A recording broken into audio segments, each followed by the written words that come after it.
Boa tarde a todos, me chamo Ulisses, estamos aqui na Britiona, Rio de Janeiro.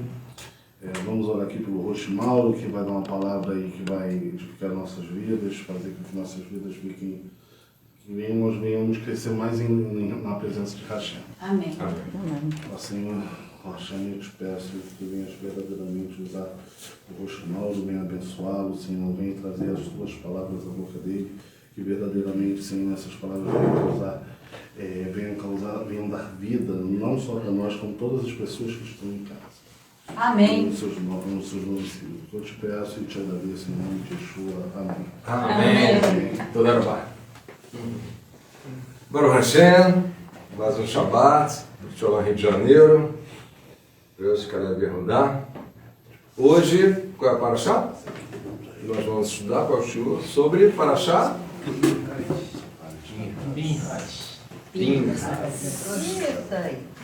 A Parashá de hoje tem uma continuação da Parashá da semana passada, né? Que as histórias estão interligadas, né?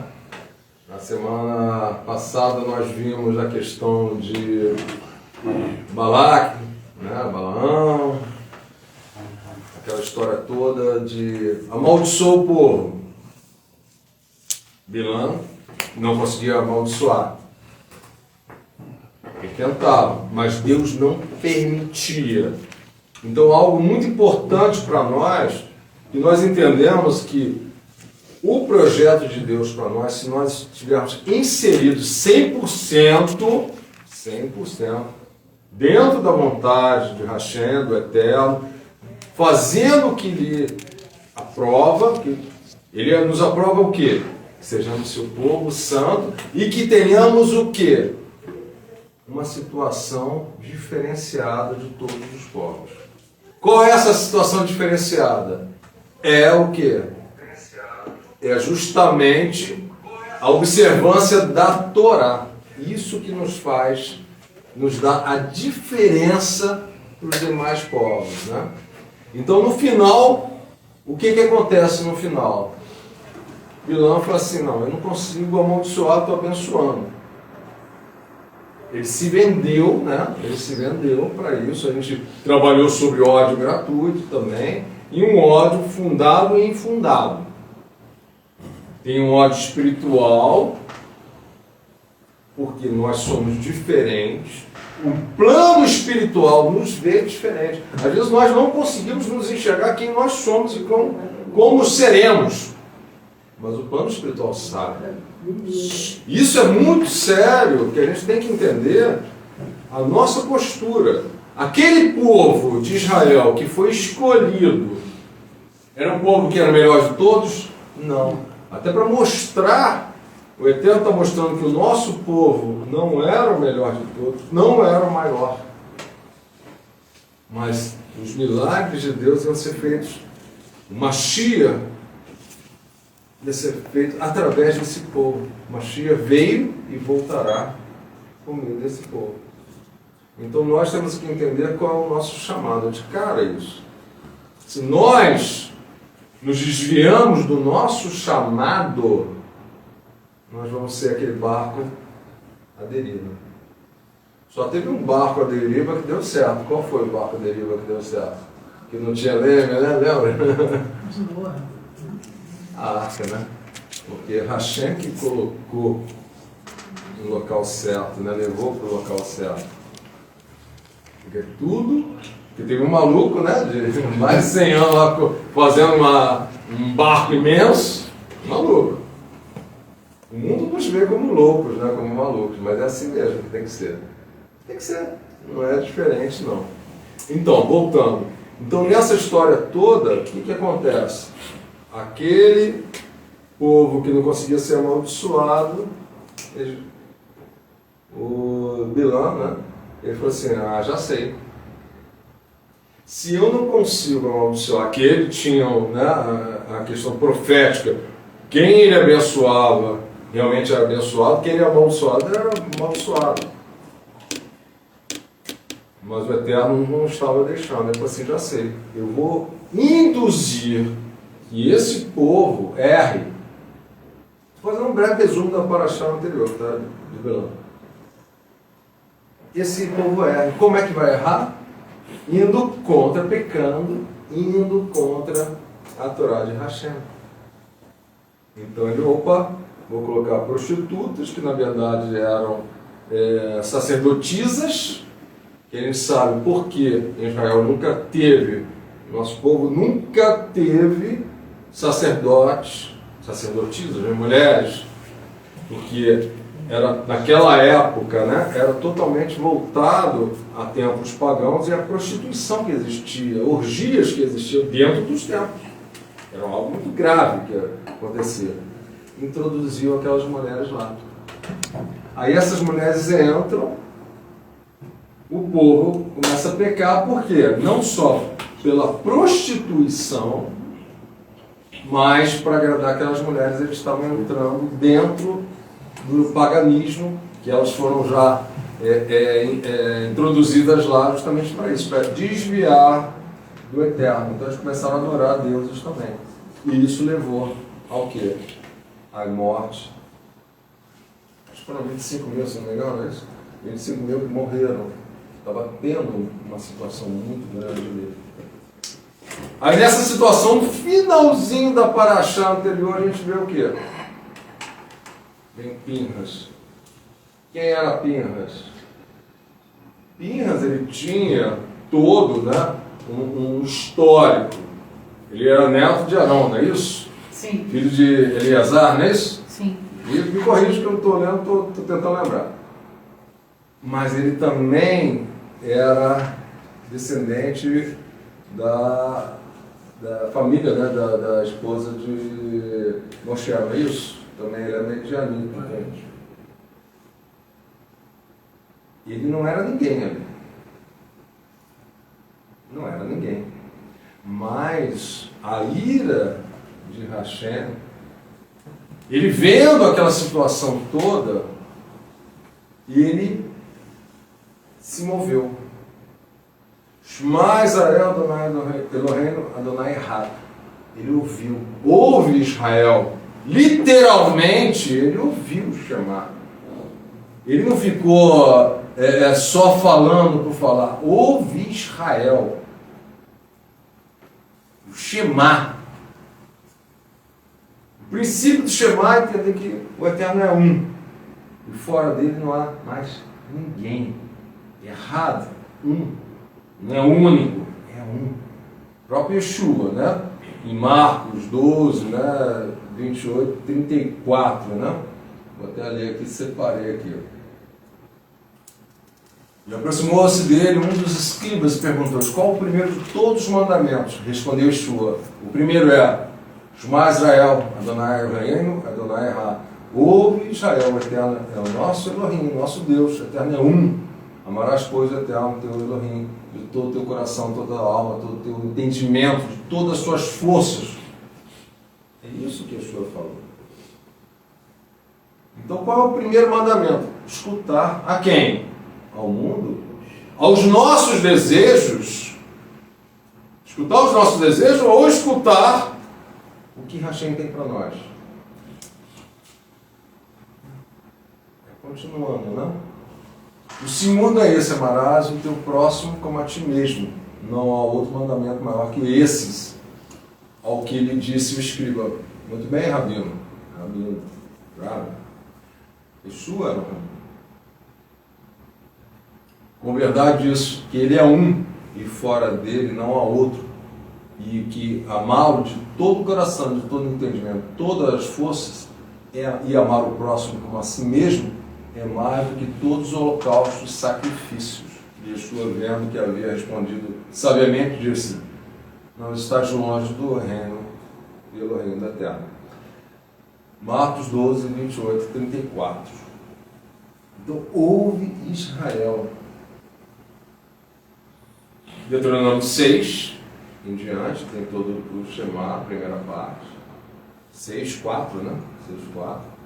E depois, Levítico 19, 6, é isso? Dá uma olhada para mim.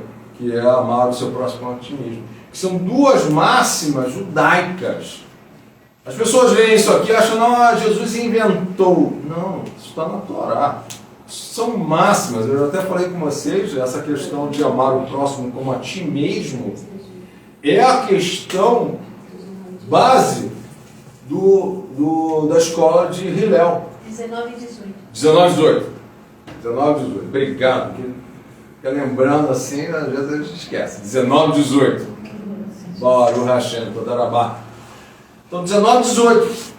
Essa é uma máxima que a escola de Hillel mantinha, de amar o próximo.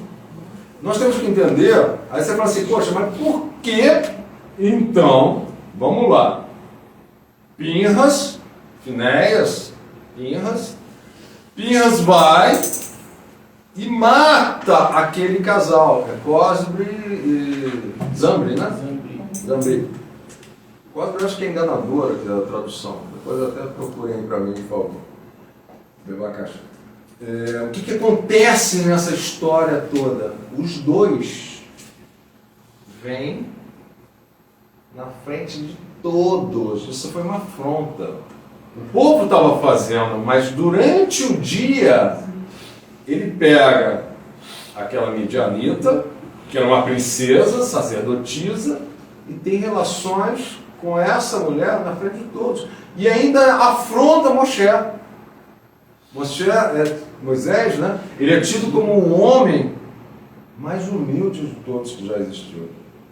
E ele existia. Cosbe é a medianita, né? É a midianita. Aham. O outro é da tribo de Shimon. Vem Salu. Então a gente vê. Filho de Salu. A gente vê, é um príncipe, né? Ele afronta. E Moisés fica numa situação e precisa de alguém que ouviu Hashem. Ele ouve Hashem e toma uma atitude. Aí, como eu estou falando aqui, ouviu, mas amar o seu próximo, né? A gente vê que Pinhas é o personagem mais politicamente incorreto, né? Se a gente for ver pelos parâmetros seculares hoje, não é isso? Eu chamar ele de tudo quanto é coisa, né? Esteticista, taxista, não é isso? Sim, com certeza. Ele era todos os istas. Tudo istas, né? Istas. Estou brincando aqui. Enfim. Ele é politicamente incorreto para o mundo, mas politicamente correto para Hashem. A gente tem que entender o seguinte: nós temos que ver nos outros, né, o amor de Deus. Todos têm a chama divina, todos têm a chama divina, mas você, pelo fato de você estar vendo a chama divina, você está vendo Deus nos outros, você tem que tentar qual é o nosso chamado, né? Desde a época do outro acampamento, né? Qual é o nosso chamado? Trazer a palavra de Deus, trazer a palavra de Yeshua, as boas novas de Yeshua, que nada mais é do que a interpretação correta e a aplicação correta da Torá para o mundo. Né? O evangelismo, aquela história toda, né? Mas você está falando, você está conversando, você está pregando, né? Você está evangelizando, como a gente falava, mas o outro não quer. Não é por isso que você vai ser conivente e copartícipe, né? Copartícipe? Coautor também. Coautor de um erro. Você tem que acabar com aquele erro. Então hoje as pessoas nessa questão de politicamente correto ficam falando, não, deixa pra lá, tá. Aquilo estava comprometendo a vida de Israel. Se ele não faz isso, o mundo todo, né, seria diferente hoje, porque aquele povo ia ser exterminado ali, do próprio Hashem. Dentro da tradição judaica, né, você entende, quando tem uma situação errada dessa, você tem que tomar uma atitude. E ele tomou. Ele vem com uma lança ou espada, né, e finca nos órgãos sexuais dos dois, quando eles estavam realmente cometendo um ato sexual. Alguns falam que era espada, lança, enfim. Ele finca. É muito interessante, né? A gente tem que entender. As pessoas entram num erro e a população estava entrando num erro que não estava enxergando. Por quê? É mais fácil você trazer, né, os teus desejos materiais do que fazer o que o Eterno quer. Ali foi bem típico disso, né? Os homens fazem, sempre os homens que são responsáveis. Aquilo que a gente já falou, né? Adão, né? Adão e Eva. Ah, foi a mulher. Não, foi a mulher, foi você, cara. Não, mas ela me induziu. Não, foi você. Não tem jeito. Ele, os homens estavam errando de novo. Então a gente vê que tem aquele putz que a gente faz, né? Quando nós estamos orando, lembra? Contagem do homem, a gente ora para as cascas, as conchas dos nossos olhos caiam. Essas conchas é como fossem sombras, né? Que não deixam nós primeiro, a nossa visão fica deturpada. Segundo, a luz de Hashem não consegue realmente nos atingir. E a nossa luz interior também não consegue sair. Né? Quem é que cai as clipotes? Quem? Que está em Atos? Paulo. Rabi Shaul, Paulo. É justamente isso, que ele estava com uma visão deturpada da coisa. Eu já contei aqui umas historinhas, não vou contar umas historinhas hoje.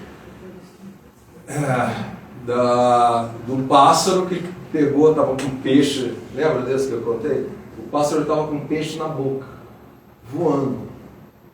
E já estava caindo assim um dia, né? O sol bateu nele e ele viu uma sombra de um pássaro grande com um peixe enorme na boca. Em vez de se contentar com o que ele tinha, ele ficou de olho. Opa, eu sou sagaz, né? Eu sou rápido, e eu vou fazer o seguinte, vou ir lá, pego esse peixe enorme da boca desse outro pássaro e vou me dar bem. Então ele estava voando, o sol bateu, estava na nuvem aqui, refletiu uma sombra. As sombras que há de vir por vir, né? Sombra de algo real, né? Que está trazendo ali, e essa sombra não é real, mas é uma projeção de algo que vai vir. Você sabe mais ou menos que vai vir pela projeção. Aí esse pássaro falou, é nóis, né? Vou me dar bem. Aí foi voando, só que ele estava voando alto, e aquele peixe que estava na boca dele estava ficando pesado. Eu falei assim, vou largar esse peixe aqui, já estou chegando pertinho, né? Onde está o outro escondido aqui. Vou largar esse peixe e pego o outro. Largou o peixe e entrou na nuvem. E nunca encontrou o outro pássaro. E ficou perdido na nuvem. Se perdeu. Ficou louco, voando no meio da nuvem, se perdeu, já era. Perdeu o peixe que ele tinha garantido e se perdeu. Essa é a ganância. É mais ou menos o que aconteceu com esse povo ali. Ganância.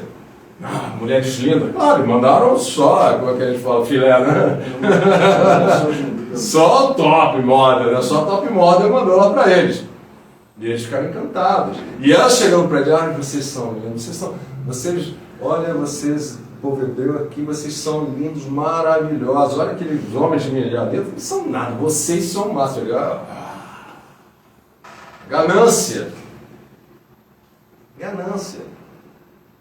E há alguma coisa também muito séria, né? Quando você faz uma troca, colocando alguém como um objeto, eles estavam colocando os homens também colocando aquelas mulheres como objeto, por isso que a prostituição é algo totalmente deplorável, porque a pessoa está se vendendo e o outro está comprando. Quando se vende, compra, a questão humana sumiu. Aquela pessoa virou um objeto. Humanidade não tem mais. O mundo defende tanto, não, tem que legalizar algo que está dizendo que aquela pessoa está abaixo da qualidade humana. Está entendendo a gravidade que é a prostituição? Abaixo da qualidade humana. Porque está se vendendo como objeto. Olha, toma aqui. Está entendendo? É grave demais, pode falar. Por isso que não se pode contar pessoas pela cabeça, né? Porque ser humano não pode ser contado pela cabeça. Então, quando for contar, é melhor você contar os pés. Você conta os pés, vê a quantidade de pés que tem, já sabe que metade vai dar o número de pessoas. Esse livro, né, de números, tem vários Censo, e tem um censo agora também. A gente já aprendeu como é que eles faziam, né? Meio cheque, aí contava as moedas, não a pessoa com cabeça, senão contando como objeto. Ah, por que Davi se deu mal? Porque ele estava contando como objeto, ele estava pensando como soldado descartável. Aí Deus falou assim, opa, meu povo, não é isso. Você está desvirtuando. Então, quando coloca uma pessoa numa condição abaixo de ser humano, isso é muito grave, espiritualmente grave. Por isso que a escravidão foi tão grave. Aí você vai falar assim, não, mas a Bíblia diz que o povo hebreu tinha escravos. Os escravos eram tratados melhores do que os próprios servos que recebiam salário. Se acontecesse uma coisinha qualquer com o escravo, o senhor dele era penalizado gravemente. Olha só. E a gente sabe, o ano de jubileu, né, tem tudo essa questão de liberdade para o sujeito. Tem todo. Shemitah, principalmente 7 anos, o sujeito era liberto, quer dizer, tem toda uma questão, Shemitah e Yovel, né? Tem toda essa questão com essa escravidão. Então, quando você coloca o povo abaixo, a pessoa, né? Abaixo da condição humana, isso é muito grave para Deus. A escravidão é muito grave para isso. O que aconteceu no nazismo? Colocou o judeu, não só o judeu, colocou ciganos, homossexuais, o que mais? E outros povos, como abaixo da condição humana. Ele falou assim, vou fazer o que eu quiser. Então, as barbaridades que eu não vou repetir aqui, que foram feitas porque eles colocaram os nazistas, não estou falando do povo alemão, os nazistas colocaram numa condição abaixo da humanidade.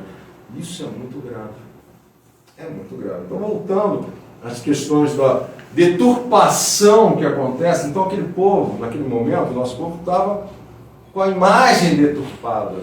Como aquele pássaro que falou, opa, vou me dar bem, e depois se perdeu na nuvem e acabou morrendo. Nós temos outras situações também parecidas com elas. A gente tem um mito da caverna, né? De Platão, né? Vocês conhecem o mito da caverna, já comentei aqui também. É a imagem deturpada da realidade. Né? Vocês conhecem, vou fazer um resumaço aqui. Um grupo de prisioneiros dentro de uma caverna, todos presos, olhando só para frente. Na frente deles, uma parede de pedra. Atrás é a abertura da caverna. Durante o dia, a luz que vinha de fora. À noite tinha o quê? Uma fogueira. Eles eram alimentados ali, eles estavam acorrentados olhando para frente sempre. Esse grupo. E era sempre assim. O que eles escutavam e viam? Que vinha de fora da caverna. Então, durante o dia, pessoas, animais passando, vinha a imagem, que é as sombras na parede da caverna. Aí eles viam aquela sombra na parede da caverna. Durante a noite, as sombras também que vinham da fogueira. E assim vinha e escutavam vozes, animais, que batiam também, faziam eco, né, dentro da caverna. E eles achavam que aquela era a realidade. Muitos deles foram colocados lá há décadas, já nem lembrava do passado deles. Alguns podem até ter nascido ali, eu não sei, mas alguns já estão décadas ali e aquilo ali se tornou a realidade para eles. Eles esqueceram de quem eles eram, de onde eles vieram. Para eles, a realidade do mundo era aquela caverna ali e as sombras que passavam. Até que um conseguiu fugir.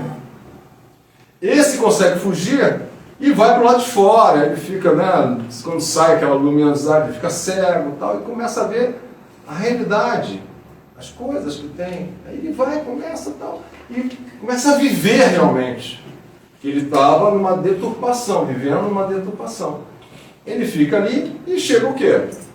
Amar o seu próximo como a si mesmo, né? Tudo bem que eu estou falando uma cultura, uma questão filosófica grega, mas é um princípio. Ele falou assim, poxa, estou eu aqui agora bem, vivendo, tudo tranquilo, sei a verdade liberta, não é isso? Vou passar essa verdade para os meus companheiros, vou libertá-lo. Esse é o sentimento que nós tínhamos e temos, né? Quando nós estávamos no outro acampamento, questão evangélica, a gente iria, falou assim, poxa, vou falar de Jesus, né, como a gente falava, de Yeshua, de Jesus, para o mundo. Eu tenho que libertar. Alguns escutavam, a maioria não é isso? Hoje que nós estamos o quê? No mundo judaico-messiânico. Nós também queremos passar para o mundo cristão e falar assim, vamos mostrar a realidade que ficou perdida, que ficou deturpada, que a cultura greco-romana deturpou tudo. Vamos mostrar a realidade? É esse mesmo impulso. Aí esse sujeito volta para a caverna. Chega para os caras, olha só, tal, quem é você? Ninguém reconhecendo, o cara era um esqueleto humano, né? Um sujeito lá, eles não reconheceram. Não, eu sou fulano de tal, lembra? Assim, você fulano? Sim, olha só, e começou a contar que eles viviam numa prisão realmente, eles viviam numa mentira, a visão da realidade deles era toda errada, deturpada, totalmente deturpada, que ele agora estava indo libertar. Aí começou a libertar os caras, vamos embora. Os caras, não, você está mentindo. Isso não é verdade.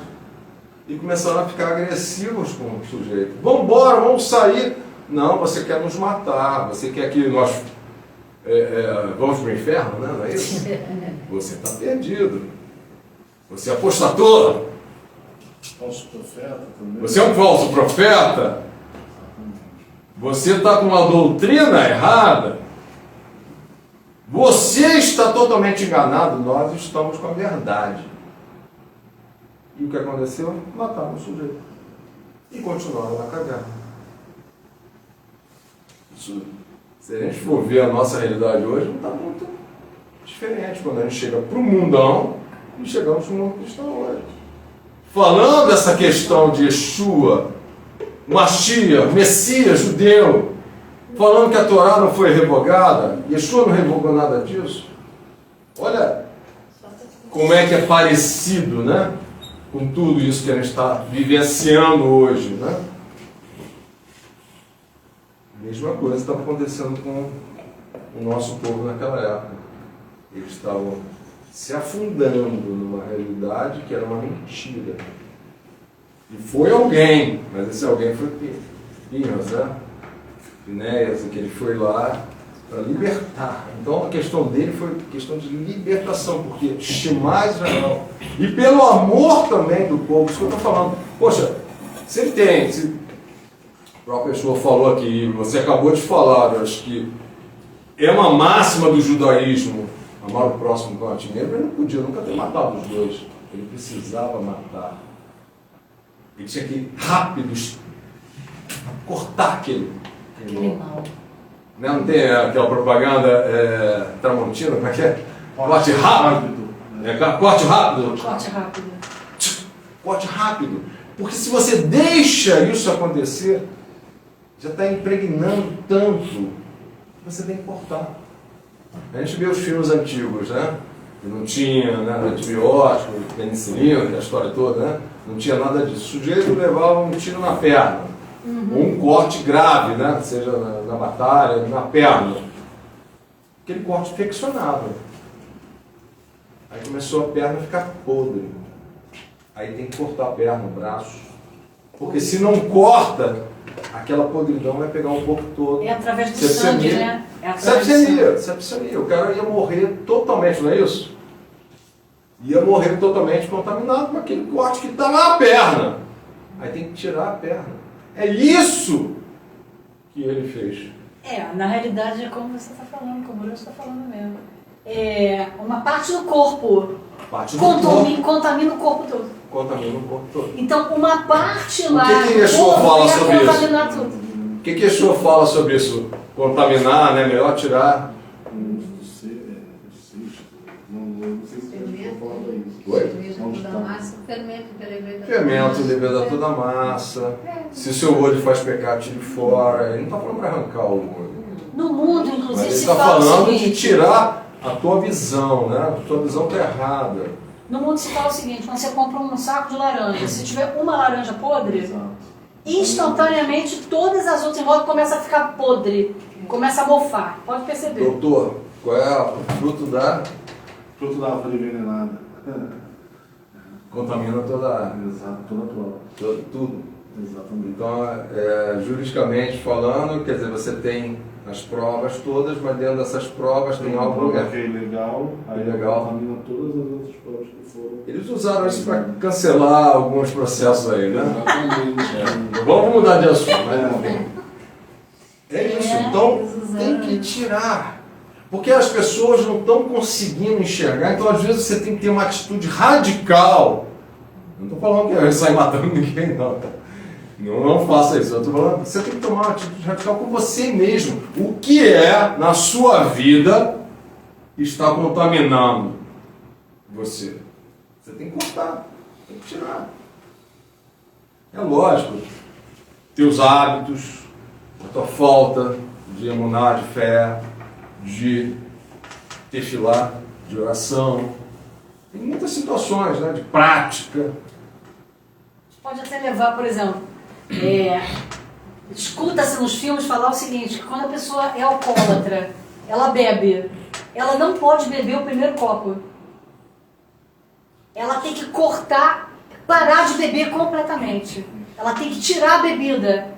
Porque se ela beber o primeiro copo, ela volta a beber de novo. É a mesma coisa, é corte rápido. Você tem que cortar tudo, né? A gente escuta isso, a gente vê essa divulgação sobre isso. É a mesma coisa, a bebida é o mal, né? Seria o mal, essa bebida, uma pessoa que passa pelo alcoolismo, que se ela beber o primeiro copo, já era. É a mesma coisa. Qualquer coisa que se torne um vício ou extrapole aquela quantidade, se você parou e vê sentir vontade, é o risco de fazer novamente. Exatamente. Você não pode deixar acontecer. Seja lá o que for, tanto Orar e vigiar. orar e vigiar, orar e fazer ida e volta, né? Como se diz. Na Tempo ida todo. orar e vigiar, e na volta vigiar e orar. o Olhar tempo para todo. trás, ficar orando. Porque qualquer coisa, pode ser tanto uma nicotina, um álcool, uma vida sexual, qualquer coisa que se fizer parte extrapoladamente, já se torna um vício. E todo vício, se você largou e sentir vontade, corre dele. Não, todo exagero também, né? Tudo. Às vezes a pessoa, A não, gula. mas isso não é nada. É a gula. Gula, também. tudo. Ou aquela história, né? Um abismo chama outro abismo, né? O sujeito está fazendo, mas isso aqui não é nada. Isso aqui é uma condição para um erro de novo. As pessoas não conseguem enxergar isso. A visão deturpada, skelipote, que dentro do judaísmo fala, que são essas cascas, conchas, que nos impedem de enxergar a verdade. Que são sombras mesmo, que vão fazer uma névoa na nossa mente, né? Tem uma outra historinha também de sombra, também, de nuvem também, que é interessante também. E a pessoa que está no erro, às vezes, ela não percebe, tá? Quem está no erro não percebe. É a história do peixe. Exatamente. Eu vou falar do peixe. Ela lembrou de uma historinha do peixe. Vamos fazer um peixe. Vamos contar a história. Mas antes deixa eu contar essa da outra também, sombra também. Isso é Yang, né? Os discípulos de Yang, psicanalista, enfim. Diz o seguinte, que ele teve um sonho. O sonho era o seguinte, ele estava andando no local com uma vela, à noite, né? Com uma vela na mão. E estava um nevoeiro muito forte. Então, com a vela na frente, ele caminhava, olhando aquela visão deturpada, né? Embaçada, né? Do nevoeiro. E quando ele olhava para trás, segurando a vela aqui, ele olhava para trás, tinha um monstro atrás seguindo ele. O que o monstro era? Ele entendeu que a vela realmente era a consciência dele, né? A sombra dele, que era um monstro, que batia no nevoeiro, e fazia um monstro. Ele ficava desesperado com aquilo ali. Ele está andando, olha para trás, se tem alguém, tem um monstro seguindo ele. A própria sombra dele seguia ele. E ele via aquilo como um monstro. E ali, nessa situação, né, ele entende que essa sombra são as questões que afastam ele do mundo real. São as deturpações do mundo real. essa sombra, ele mesmo, era a projeção dele, que ele via como um monstro, que é a deturpação dele do mundo real, que afastava do mundo real. Então, existem situações na nossa vida, né, podem ser coisas que a gente passou, que nos magoaram, que deixaram marcas, formação nossa,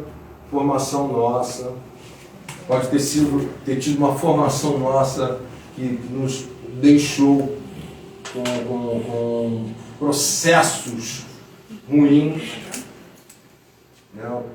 Deixou a gente com uma situação ruim, uma formação.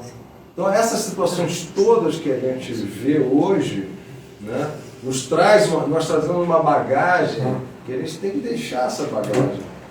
Essa bagagem está nos trazendo uma deturpação para a nossa vida. Né? Você vê pessoas assim que com falhas no caráter, pessoas que erram, até questão de, estava escutando também, de chegar atrasado nos locais.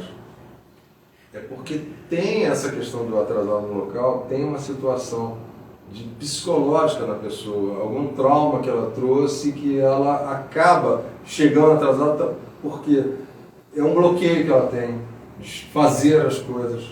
Muitas vezes são colocados para nós bloqueios, você não pode fazer, esse não pode fazer, vai para o subconsciente da pessoa e a pessoa acaba se travando. E ela exterioriza isso, de não poder fazer as coisas, que ela não é capaz, não é merecedora, chega atrasada. Ou é um medo também, medo de estar enfrentando uma situação, você até sabe como é que vai ser, mas enfrentando uma situação aí vai se prende, tá entendendo? Estou falando de psicologia, não sou psicólogo não, minha formação é direito, mas deveria ter feito psicologia. Uma coisa muito interessante, desculpe, vai falar, Ulisses? Não, estou brincando. Uma coisa muito interessante sobre esse negócio de chegar atrasado, eu cheguei a uma conclusão, eu estava comentando com o Guilherme dentro do carro antes da gente vir. O que acontece é o seguinte, existe uma relação muito, muito profunda entre pessoas que chegam atrasadas e a matemática. Na minha opinião. Vou falar a minha teoria. As pessoas que têm um forte na matemática, ela tem dentro dela, na mente dela, uma situação de foco. Tipo assim, pensa em 2 pontos. Um ponto está aqui e outro ponto está ali. Você traça imediatamente uma linha reta. A pessoa que não tem facilidade na matemática, ela para chegar deste ponto até a ponto de lá, ela não traça uma linha reta, ela vai fazendo assim, ó. Vai se desviando. E a forma de chegar atrasada... Ela chega lá, mas ela vai criar um monte de situações. Gente, isso é um estudo, é uma coisa minha. Eu já tenho muito tempo que eu ando pensando nisso. Muito tempo. Ela vai criando coisas e ela vai pegando coisas e vai se distraindo com coisas e ela não consegue fazer um foco em linha reta.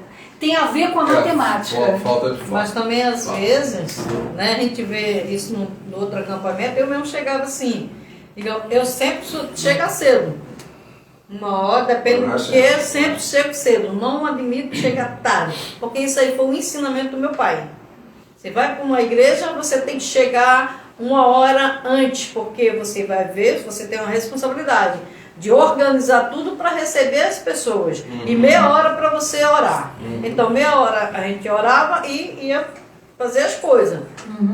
Acontece que, atualmente, a gente chega cedo, a liderança chegava bem mais tarde para começar o culto. Não tô falando que não. Assim, não, tô falando assim. Não, eu tô falando. Não, eu tô falando. Não, mas aqui é o departamento. Eu tô falando em termos de, não, 3 pessoas, 4 pessoas, não vou começar o culto. Só vou começar se tiver 10. Aí onde é que tem isso na Bíblia? Não. Aí a pessoa que chegava cedo pegou e falou, não, o que adianta eu estar chegando cedo se o culto está começando de 8h30, se diz que vai começar às 9. Então as pessoas começaram a mentalizar isso e passaram a chegar tarde. Entendeu? Então, quer dizer assim... Um condicionamento errado. Então, mas é aquele negócio, filho, se você pensa desse jeito, eu estou aproveitando de chegar cedo, que não tem ninguém, e eu estou aqui orando. Uhum. Eu estou aqui orando, pedindo proteção a Deus, para que aqueles que estão vindo, para que o culto venha ocorrer tudo bem, que não tenha nada de errado. Então, a gente tem que aproveitar um tempo sozinho dentro de um templo. Sim. Mas as pessoas estão mentalizando isso, não é uma, duas, três, não. É muitas pessoas. Ficam condicionados errado, Então, porque tem a sombra, tem as quilipotes. E a gente tem que orar para tirar essas quilipotes. A questão de 10 pessoas é um princípio judaico, do Minyan. 10 homens conversos.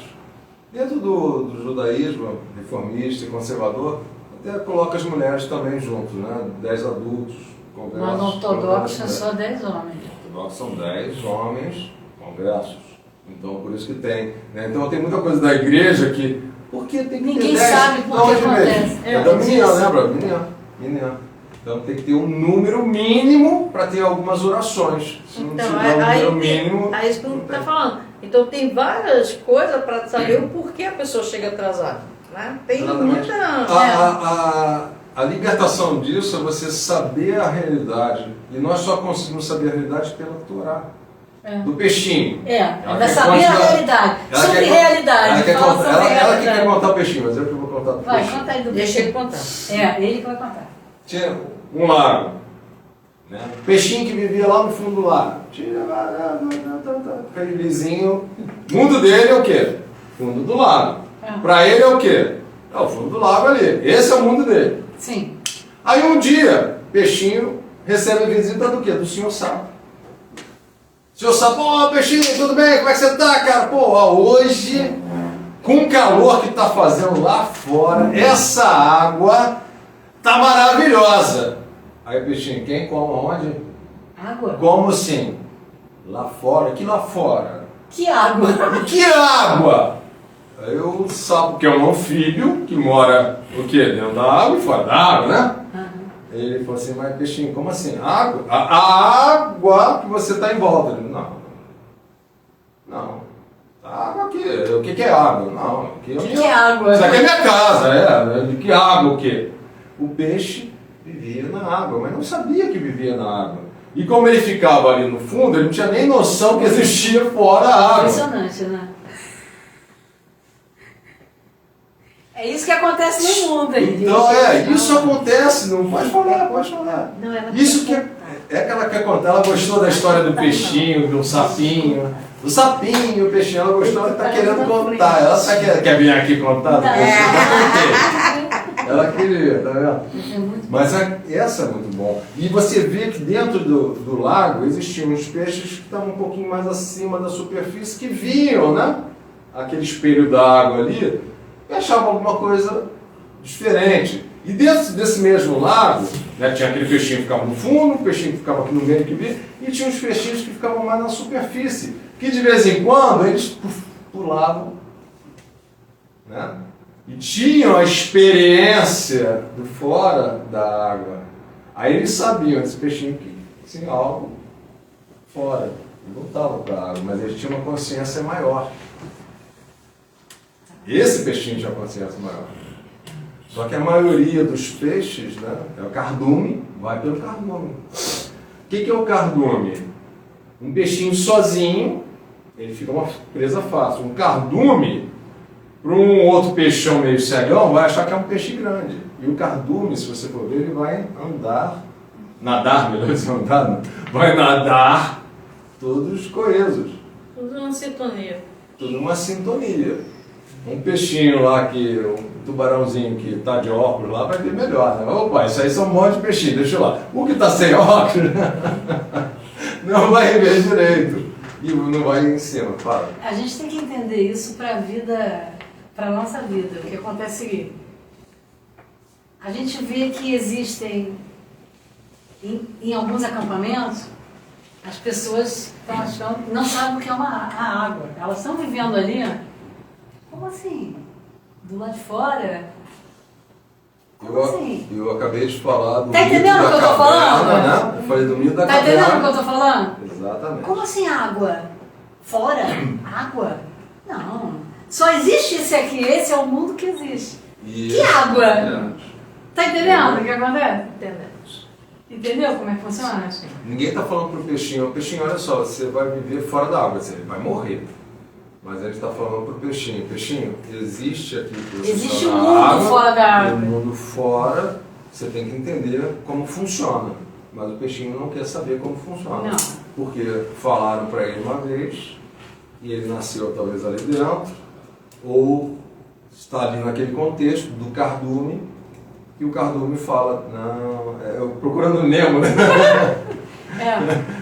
Tá ali no Isso cardume. também na vida normal, Muitas vezes você está lá naquele núcleo, né, de amigos ou naquele núcleo familiar e você não consegue ver coisas que estão acontecendo externamente, porque para você só existe aquilo ali.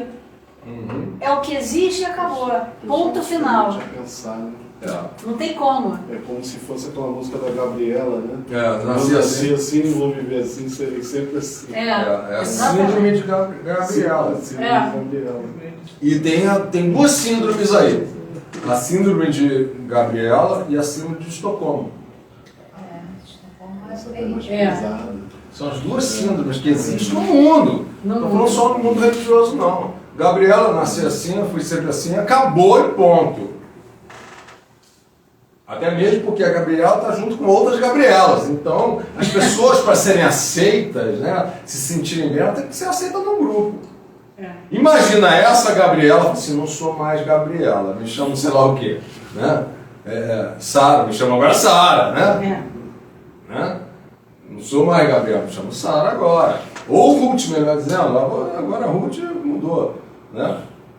Então vai e muda, não é mais Gabriela. Ela vai ficar fora daquele grupo. E para você sair fora do grupo, você vai ter uma rejeição. As pessoas não estão preparadas para ter rejeição. As pessoas estavam preparadas para começar com a Gabriela. De repente a Gabriela tornou-se Ruth, ela não serve mais. Não serve Porque mais. ela é Ruth, não serve. Aí essa Gabriela, de não é mais Gabriela, ela vai ficar fora. Ela tem que procurar um grupo.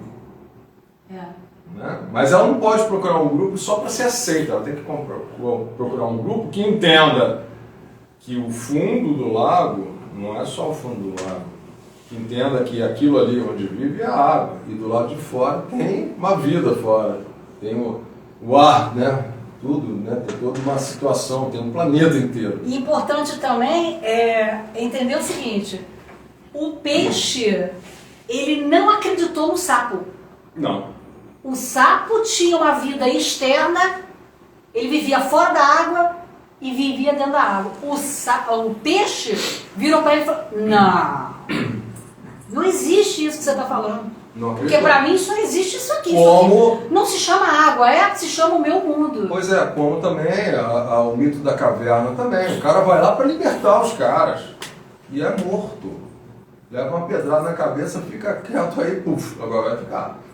Vamos ficar aqui. Isso acontece. Quantas vezes querem também conosco calar a nossa boca, né? Porque nós estamos falando a verdade. O cara está falando a verdade. Estocolmo. O que é a síndrome de Estocolmo? Vocês sabem? A pessoa se apaixona pelo Agressor. agressor. Isso é algo muito sério, né? Vários sequestros. É. Né? Quem é sequestrado fica numa situação de prisão mesmo, né? Com aquele sequestrador, cria um vínculo tão grande que ele não consegue se libertar. Isso é O relatado. mundo dela vira aquele sequestro e acaba se apaixonando pelo algoz. Isso é relatado num seriado. A Casa de Papel. Casa de Papel tem a mulher lá, que é a lourinha lá do banco, que se apaixona pelo bandido que já sequestrou. É. Tanto que depois ela entra pro grupo e qual é o nome dela? Estocolmo. Ela que escolheu esse nome. Tinha que ser. É Estocolmo. Você viu? Então, justamente essa Isso, questão toda psicológica das pessoas, as pessoas ficam presas. E querem. E a gente viu, infelizmente, né, no nosso meio, pessoas que tinham algoz do outro lado, sai, mas fica ainda preso com o algoz e volta para o algoz. Né? Tem. Vamos mudar de assunto. Quer o algoz, não quer a liberdade, não quer o conhecimento. Não sabe Prefere ter ficar liberdade. com o algoz. Não sabe ter a liberdade. Não sabe por quê? O algoz que batia, a pessoa vira dependente desse algoz. Se vai para um lugar que não bate, te dá conhecimento, não serve. Entendeu? Porque fica limitado naquilo ali. Você precisa de libertação. Quem liberta realmente é Yeshua. Claro. Mas a salvação vem de Hashem por meio de Yeshua. Isso a gente tem que entender. Né? Eu até separei aqui um texto. Vamos ler agora Colossenses 2, 9, 14. Porque nele habita corporalmente toda a plenitude da perfeição. Plenitude da perfeição. Nós estamos muito longe dessa plenitude de perfeição. A gente está na Paraxá Pinhas. Estou fazendo um retrospecto. Você vê questões psicológicas. A Torá, ela é muito profunda. Se nós não temos esse aprendizado psicológico, nós vamos continuar como Gabriela.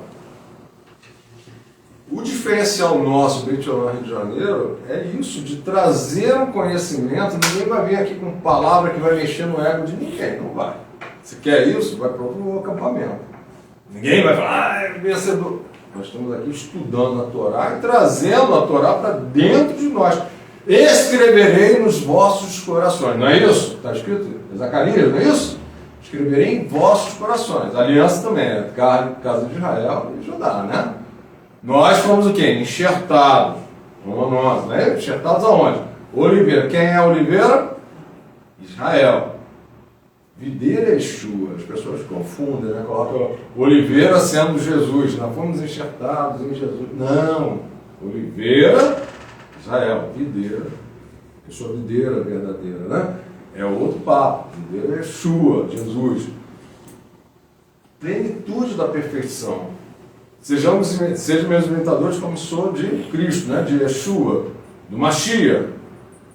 A plenitude. Nós estamos muito longe. Né? Não vou falar hoje, que não vai dar tempo, eu já fiz isso, a questão dos níveis, né? Do Sadik, né? completo. A gente já trabalhou isso, Benoni, né? Que é aquele mediano. E daí a gente fala rapidinho do Benoni, mas a gente tem que entender que a gente tem que estar no meio termo, pelo menos, aonde vai vir, né? Toda uma situação que buscando nos tragar, né? Nos fazer pecar, errar, mas a gente vai buscar o quê? Um meio termo, né? Já volto para o... Segura aí esse versículo, né? Não é que eu falei de Benoni? O desejo do Benoni por prazeres mundanos fará os pensamentos de tais tópicos subirem do coração para a mente. Benoni é o mediano, o homem mediano. Já até comentei, né? Um rabino famosíssimo, considerado Sadik, foi perguntado pelos talmidinhos discípulos dele aonde ele se achava, né? O pessoal fala assim, ele deve ser, né? Se achava, tudo bem, Sadik completo, não, mas um incompleto, pelo menos, né? Sadik completo é aquela história que hoje oramos no Sidur, uma das orações, né? Que o nosso desejo, né? Nosso impulso trabalhe para ti. Não é isso? Uma das frases que a gente orou hoje, né? Nosso impulso, nosso desejo, trabalhe para ti, Eterno. Esse é o Sadik completo. Porque esse sujeito que está completo, ele vai pegar o instinto dele animal, os desejos dele animais, e vai fazer trabalhar para Deus. Eu já até falei isso. Né? É o cara como se tivesse essa questão mundana, né, de prazeres e tudo, fosse um touro, né? Aí ele pega esse touro, coloca um arreio, coloca um arado e vai arar a terra.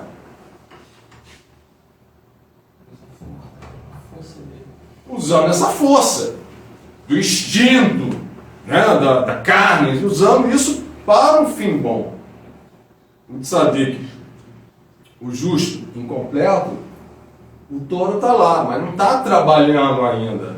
É tipo assim, deu um mata-leão no touro, pá, o touro lá, ficou lá desacordado, não morreu, tá desacordado, tá segurando o touro, mas o touro não trabalha. O Benoni é esse mediano, ele luta para não errar, uma constância. Tem um injusto, injusto incompleto. Ele já sabe, incompleto é aquele cara que faz o bem e faz o mal. E o Benoni é esse meio termo.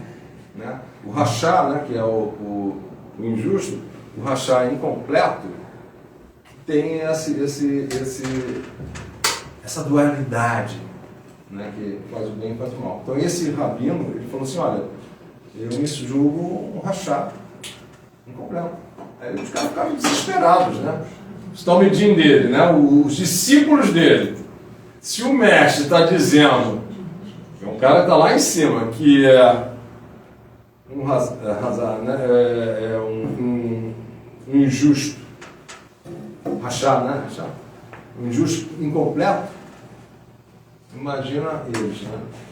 Então Benoni, voltando aqui, o desejo Benoni por prazeres mundanos fará os pensamentos de tais tópicos, né, desejo humano, subirem do coração para a mente. Esse que é o problema. Esses pensamentos, além do seu controle, além da esfera do domínio da alma divina, podem levar ele para o erro. Então aquela história que a gente acabou de comentar aqui, não pode deixar acontecer. Se esses desejos sobem do coração para a mente, que é entendido que a alma divina mora na mente, vai subir de tal força que talvez você não controle isso. Por isso você não pode nem deixar subir. Tem que cortar. Por isso que Yeshua fala, pensou, já pecou. Porque aquilo ali já era. Eu até falo o princípio de Ratson, né? De Ratson, do desejo, né? Então você não pode errar nisso. Então, continuando, né? Ele, né? O Benoni, pode, no entanto, controlar seu efeito. Isto é, consciente e obstinado, ele vai controlar esse pensamento. De modo que ele imediatamente se torna ciente dos pensamentos proibidos que ele repudia na sua mente. Por isso que a consciência, por que ele está falando aqui o tempo todo aqui? Consciência. Aquele povo, nosso povo, estava pecando com sacerdotisas, medianitas, estavam adorando outros deuses. Porque o desejo subiu do coração para a mente. E os dominaram. E a consciência deles ficou o quê? Uma nuvem. Aquele poto. Eles estavam vendo o quê? Sombras. Eles não estavam vendo a realidade. Está entendendo onde eu quero chegar hoje aqui com esse pensamento? Trazendo isso, a gente está trabalhando, cada um de nós. Eu estou trabalhando, cada um de nós trabalhando. Quem está escutando também sendo trabalhado. Quem vai escutar também sendo trabalhado. Então você tem que se tornar consciente, ciente dos seus pensamentos. Se você não tem essa consciência, você vai continuar errando.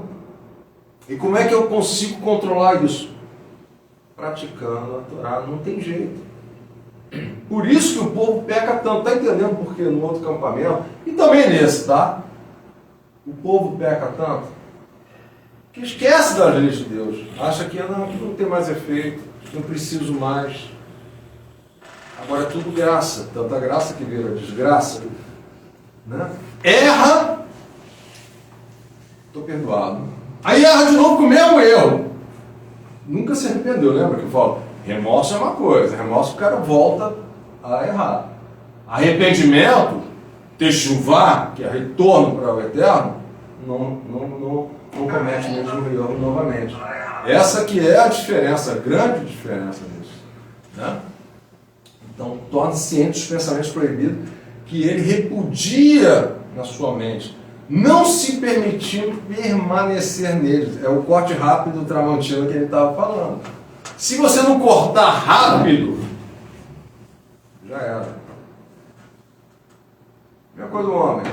Está andando na rua, Vê a mulher bonita, a mulher bonita, a mulher bonita, bonita, bonita. Entendeu? Nem olha. Ainda mais quem tem mulher italiana não olha mesmo, que o rolo de macarrão acontece. Eis que te digo, eis que te falo, cuidado com o rolo de macarrão. Rolo de macarrão voador. Sabe, é tipo um bumerangue, né? Joga, vai Corte rápido. vai assim, Corte rápido. Amassador Entendeu? de carne. Mas é amassador isso, de carne, não pode. amaciante.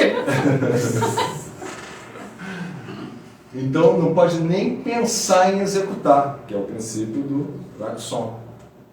Se pensou, já era. Yeshua Mashiach, Jesus Cristo falou isso. Né? Então, o Benoni, ele tem que manter os desejos da sua alma animal sob controle, evitando que eles expressem em ação, fala e pensamentos repetitivos. Isso tudo eu estou falando do erro do povo, ligado até na paraxá anterior, Balaque, né? A paraxá anterior está nos levando a gente trabalhou e estamos continuando a trabalhar aqui com a questão de Pinchas. Então, evitar que se torne expressão um pensamento, um desejo, se torne expressão de ação. Fala, quantas vezes a gente fala errado, né? Porque a gente não controlou o nosso pensamento, não controlou a nossa fala. Aí solta aquela bomba. Né? E pensamentos efetivos. E palavras têm uma ação muito forte. Hashem, o Aja, né? De Hashem do Eterno, criou o mundo. E nós temos essa centelha divina em nós. Então, quando nós falamos alguma coisa, tem uma força. A gente tem que tomar muito cuidado, porque a gente fala também com os filhos. Se nós, hoje, temos essa consciência, então vamos ver o que nós falamos para os filhos, para nós mesmos, para amigos, esposa, marido, o que seja, né? Familiares, melhor dizendo, que nós falamos também. E anular, orar para anular isso espiritualmente. Ora anulando, pede perdão, faça techuvá e ore também. Então, o cérebro, né, nossa mente, tem que governar o coração. Isso está no tratado de Hayaya Merená Parashá Pinchas 2, em virtude da natureza inerente que foi criada, né? Então a gente tem que estar sempre o cérebro governando o coração. Só para terminar essa parte aqui que é interessante, pois o homem foi assim criado desde o nascimento, que toda pessoa pode, com o poder da vontade da sua mente, isto é, a vontade criada do entendimento, restringir-se e controlar impulsos do desejo do coração. Aquele nosso povo, aqueles homens, não controlaram o desejo do coração, porque a mente deles saiu do objetivo. Qual é o objetivo? Servir ao Eterno. Eles foram servir aos desejos dele e caíram em maldição. Então, evitar que desejos do coração encontrem expressão na ação. Eles estavam pecando. Qual a expressão de ação? Os dois que foram mortos. Aquilo ali foi até uma afronta demais durante o dia, na frente de todo mundo.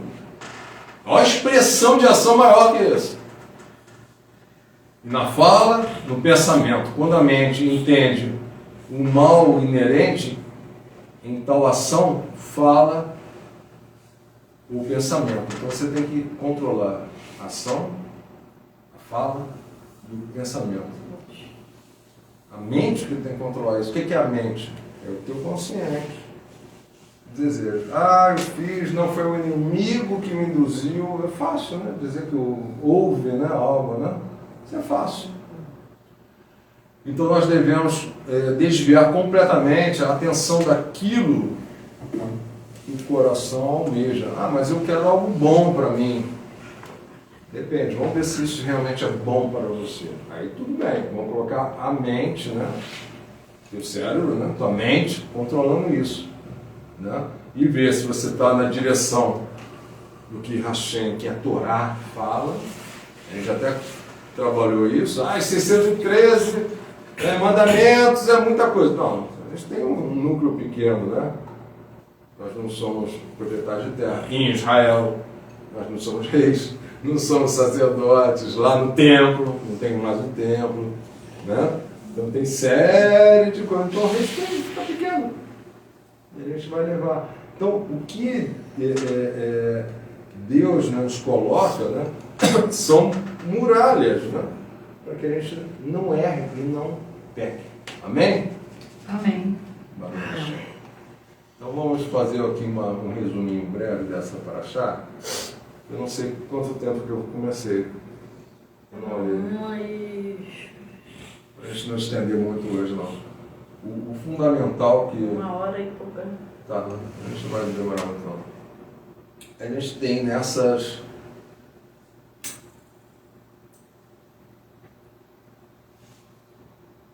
A gente tem nessa paraxá também as filhas de Tezolafahad.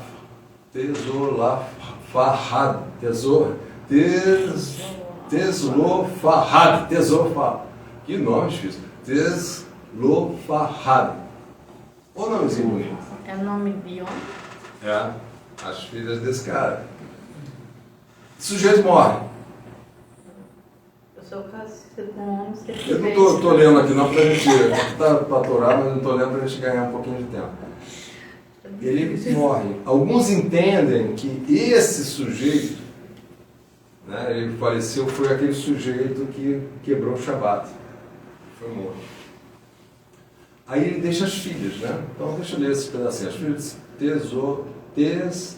de Tezlofahad fazem uma alegação para Moshe. Como elas não têm irmão, elas pedem a herança da porção da terra do pai que havia morrido no deserto. Moshe pergunta a Deus qual é a lei nesse caso. E Deus responde que a alegação delas é justa. A Torá ensina que as leis de prioridade que determina a ordem da herança. Então, o que está acontecendo aqui, nessa paraxá? O pai dela morre. Aí elas vão ter como Moshe. Aí elas falam, olha a sabedoria de Moshe. Elas chegam para Moshe e falam para Moshe. Moshe é o seguinte, nosso pai faleceu, não deixou filho homem, somos só nós mulheres. A lei está dizendo, se não tem filho homem, nós vamos ficar sem nada. Vai para os irmãos do meu pai. Tudo que o meu pai conseguiu na vida dele, né, adquirir, nós não vamos ter nada e vai ficar para o governo. Não, estão querendo, né? Estão querendo, né? Vai ficar aí para os parentes, não para a gente. E naquela época a gente sabe, mulher sem um marido, sem filho, sem um pai, era complicado, ficava desamparado. Vide Ruth, né? A história de Ruth fala muito bem isso. Então, nessa situação, o que acontece com elas? Elas vão para Moshe e chegam para Moshe. Moshe, nosso pai faleceu, mas ele não estava envolvido na revolta de Cora. Então, olha só, você não pode chegar agora bem feito, morreu por causa de Cora, mas vocês vão ficar sem nada. Você não pode fazer isso. Meu pai não fez isso.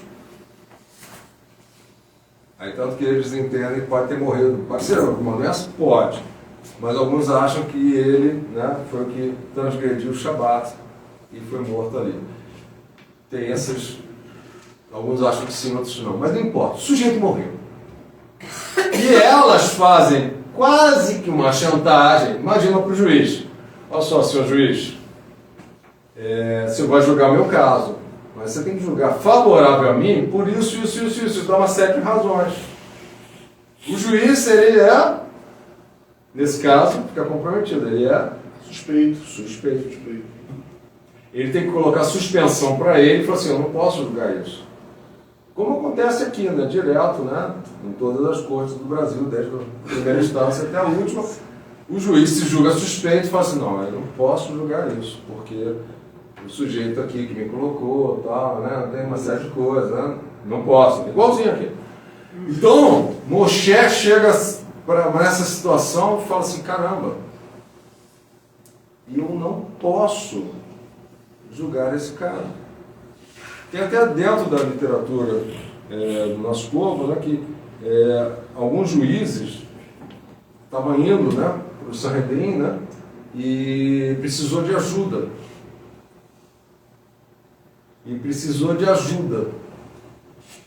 Foi para o Sanhedrin e precisava de ajuda.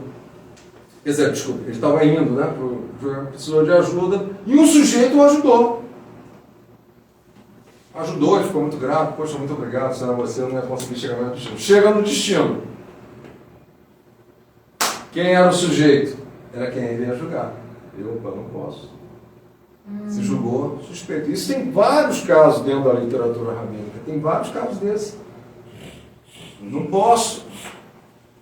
Era um conhecido, fez um favor, ajudou de alguma forma. Ele falou assim, eu não posso julgar. Houve um comprometimento lá antes do momento do julgamento. Pode ser uma coisa boba, banal, mas ele teve contato com quem ele ia julgar, ele já não vai ver da forma imparcial que ele viria antes. Então o que elas falaram? Moshe, você não pode ser imparcial, você tem que julgar a nosso favor. Nosso pai não foi contra você. Nós também não fomos. Então, olha só, dá uma aliviada nisso aí, deixa a terra com a gente. Ele falou assim, não, então vou consultar a instância máxima, né? Hashem, o que eu faço? Hashem falou assim, é justo o que elas estão pedindo. Então, existia toda uma lei, mas foi mudado. Por quê? Deus não é injusto, de Deus é justiça. Essa justiça de Deus que a gente às vezes não compreende, né? Às vezes a pessoa fala assim, poxa, por que aconteceu tudo isso no Sul? Lá em, sei lá, em tal lugar, essa tragédia que houve, por que aconteceu? A gente tem que entender que o nosso livre-arbítrio é algo muito forte. Quando Adão e Eva, né, estavam o quê? No jardim do Éden. Eu até brinco, o jardim do Éden era o quê? Um puxadinho do Éden, não é isso? Puxadinho do Éden. Ali era uma situação diversa. Existia um livre-arbítrio ali? Existia, mas um livre-arbítrio diferente, porque Deus mandava em tudo, via tudo ali, o Eterno fazia tudo ali. Tanto existia um livre-arbítrio que eles foram lá, né? A árvore do conhecimento, vamos lá. Comeram. Foi opção, quando fez essa opção da árvore do conhecimento, do bem e do mal, eles optaram pelo livre-arbítrio integral. Está entendendo o que foi isso? Eles optaram naquele momento, quando foram lá comer esse fruto proibido, que não era uma maçã, alguns falam que até tipo um figo, né? Que não era maçã, eles comem, eles estão optando. Hoje eu tenho um livre-arbítrio,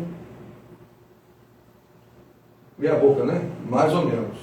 Então, porque eu estou aqui, mas eu quero ter meu destino na minha mão. Aí é o livre-arbítrio integral. E a gente tem que entender que o livre-arbítrio integral é duro, duríssimo. É isso que a gente vive hoje.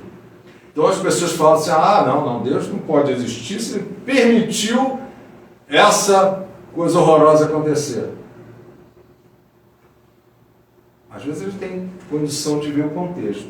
Às vezes a gente não tem condição de ver o contexto. Mas atos nossos e atos de passado que ocorreu vai gerar um turbilhão agora no futuro. Né? No Sul, não fizeram a drenagem dos rios. Não teve manutenção. As comportas ali não estavam funcionando, ou abriram outras comportas de uma forma indevida. Foi aberto 4, foi 5. De uma vez só, não poderia ter acontecido. Na saída da Lagoa dos Patos, é Polônia que fala? Esqueci o nome. Tem um canal de saída. Para entrar barcos menores, eles fizeram, tem aqui a saída, né? Vamos dizer, está aqui a saída, aqui assim, né? Da saída aqui. Eles fizeram aqui e aqui, um canal estreitando. Para quê? Esse canal, o cara chega lá no alto mar, e, lá embaixo no alto mar, né? Mas bem um pouco mais fora da costa, e entra nessa partezinha aqui. Então as correntes marítimas não pegam. Eles fizeram 2 caminhos de pedra, assim. Fizeram um funil. Saca funil? Fizeram um funil. Igualzinho, funil. Esse funil interfere o quê? Na vazão da água. Quando eles fizeram, tinham estudos. Não faça isso que vai interferir na vazão da água da Lagoa dos Patos. Que vai interferir o quê? Também na vazão dos rios. Do Rio Guaíba. De vários rios que tem ali. Não só esse principal. Porque é mais baixo que a cidade, mais alto que a cidade. Vai acontecer um problema aí. Não, mas barco pequeno não consegue entrar porque tem uma correnteza forte aí. Vamos fazer os barcos pequenos. Fazia um outro canal. Então hoje até a solução, ou tirar isso, ou fazer 1 ou 2 outros canais, ali naquela restinga que tem na Lagoa dos Patos, fazer 1 ou 2 canais para ter uma vazão ali também. Essa é uma das coisas. Então, Deus permitiu. Foi Deus ou foi obra do homem? Ação do homem que gerou isso. Isso eu estou falando do desastre que houve agora. Lamentável. Muito triste. Que resolver isso também não está fazendo nada, né?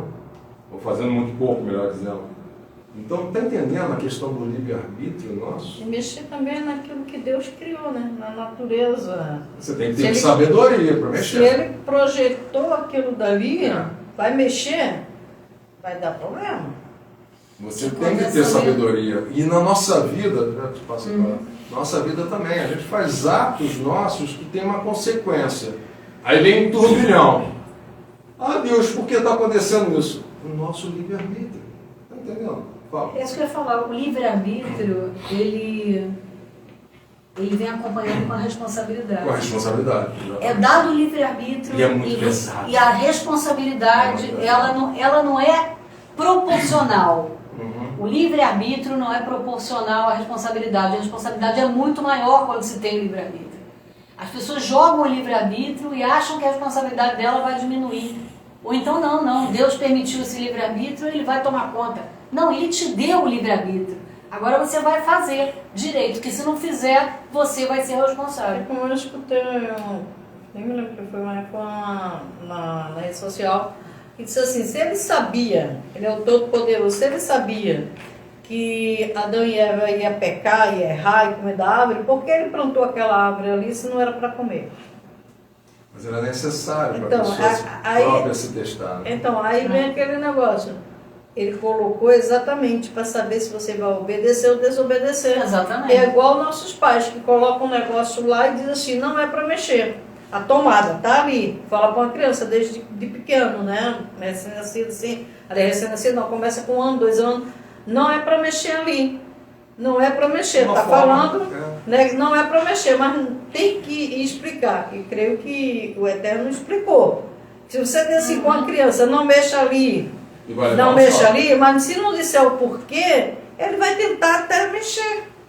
Não, e às vezes você fala o porquê, e mas ela tá bom, vou mexer assim mesmo. Então, aí até que leva um choque, nunca mais mexe. Então, aí assim, não mexe.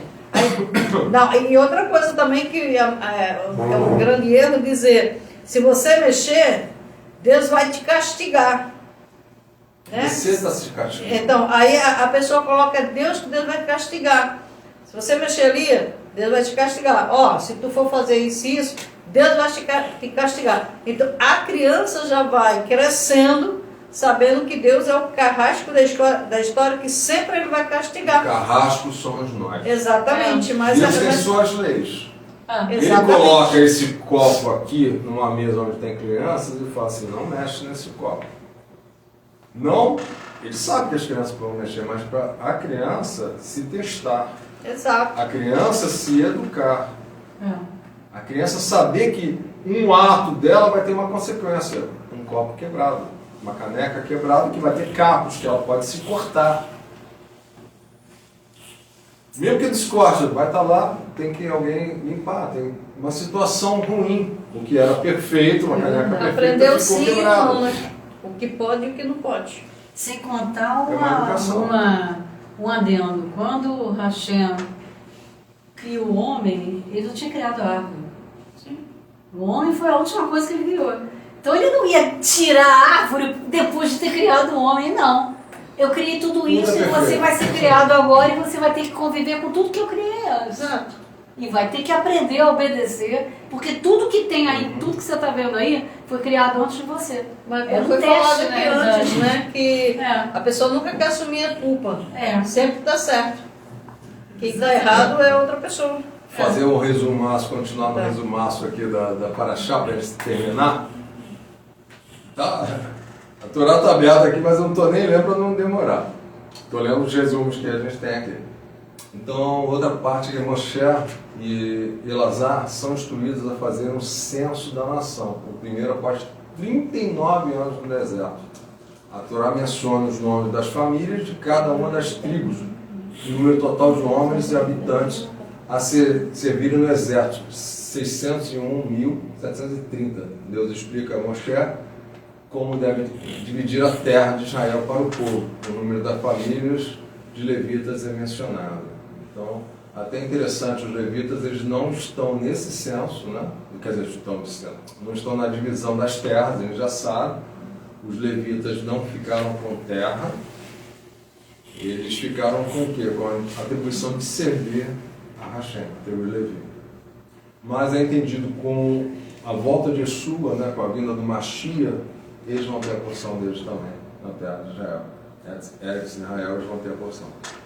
Bom, continuando aqui em outra parte aqui, Deus fala para Moshe subir numa montanha, ver a terra de Israel em que o povo judeu, né, todo o povo hebreu, entrará em breve, porém não poderá acompanhá-los. Moshe pede a Hashem para designar o próximo líder do povo, e Deus seleciona Yehoshua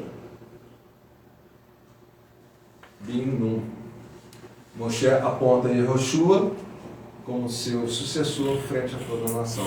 Essa é uma parte, né, que eu acho bem triste também, né? Ele, por causa de atos dele, né?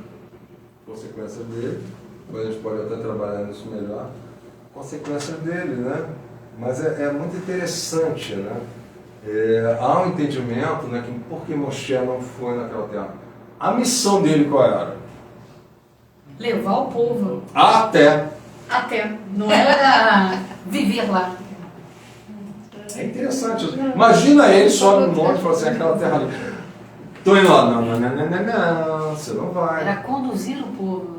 Conduzir o povo até lá. E Yehoshua foi o quê? Um dos espias, né? Caleb também. Esses dois entram com o povo. Yehoshua à frente, Caleb está lá ajudando. Porque aqueles dois tinham menção de levar a terra. E eles entraram na terra. Você não pode fazer nada, isso falando até de liderança. Todos nós somos uma liderança aqui dentro. Você não pode fazer nada, né? Você não pode ir à frente, vou fazer, se você não tem uma experiência mínima naquilo ali. Se você não foi, se Moshe tivesse ido com os espias, talvez ele tivesse entrado, porque ele ia ter a experiência de ter tido lá naquela terra há 40 anos, mas ele ia ter aquela experiência de ter entrado. Então só pode levar o povo dentro do destino, ele levou até, mas entrar no destino quem teve a experiência de estar no destino. Você não pode. Imagina, né? Eu tive a minha Simchá para Rosh. Quem fez? O Rabino Yosef Haim, Maurício Ulisses.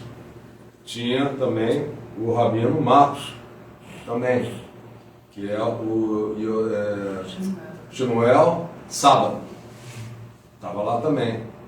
Os dois já passaram pelas escalas todas. Os dois foram Rosh. Então eles tinham a condição de chegar e falar assim, agora vou aqui impor as mãos, te ungir, fazer a tua Simchá, porque eles já estiveram lá. Agora imagina um outro sujeito lá, ou por aclamação. Junta todos vocês aqui, vamos lá, vamos agora ungir Caleb, né? O Mauro. Arush! Alguém aqui foi Arush? Não. Você não esteve lá para fazer. Você tem que ter estado, Só teve. vivido, Não. feito algo. Está entendendo? A mesma coisa. Então Moshe não foi na terra. Isso é uma teoria que eu acho também muito forte também. Não só qual era o objetivo, a gente tem que entender qual o objetivo do nosso chamado e também entender qual a nossa experiência. E Yoshua foi à frente, porque ele já tinha estado lá. O próprio Moisés, né? Vamos lá. Você vê o próprio Moisés, né?